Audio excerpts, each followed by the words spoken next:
Et je suis venu à la rencontre de la terre d'Haïti parce que je dis toujours que un musulman, lorsqu'il veut aller en pèlerinage, il va à la Mecque. Un chrétien, lorsqu'il veut aller en pèlerinage, il va au Vatican. Un défenseur de la cause noire, lorsqu'il va en pèlerinage, il va à Haïti.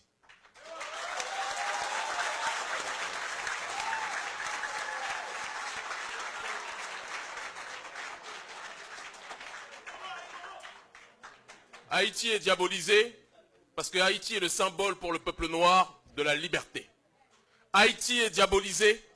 Haïti, on tente dans les médias de présenter cette nation comme une nation déstructurée, une nation pauvre, une nation qui ne vaut rien. Parce qu'en réalité, dans le regard du capitalisme, ils ne peuvent pas accepter que des Noirs leur aient mis la raclée au début de l'histoire d'Haïti.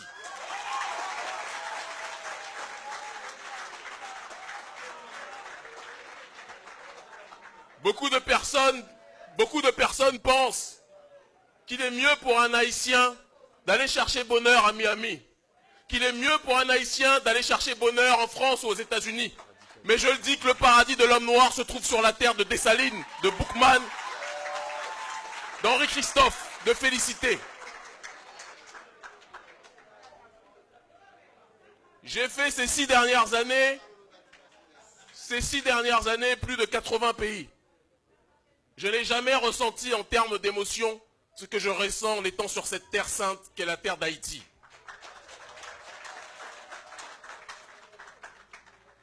Je pourrais me présenter en quelques mots, mais je pense que la meilleure façon de se présenter, comme le disait Socrate, pour une fois on va citer un blanc,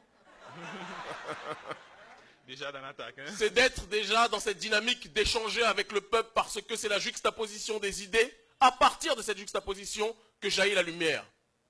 J'ai commencé à débattre lorsque j'étais dans la rue, en région parisienne, en confrontant mes idées à d'autres personnes, en confrontant mes idées avec des frères, en confrontant mes idées avec des blancs, qui peuvent être des frères aussi de temps en temps, et en confrontant même mes idées lorsque j'ai été par la suite dans une démarche d'avancer dans ce combat, lorsque j'ai été condamné par les autorités françaises parce qu'ils trouvaient notre discours trop radical, et bien souvent quand le colon ou quand le capitaliste juge quelqu'un de radical, c'est que celui-ci est radicalement dans la bonne direction, il faut aussi le préciser.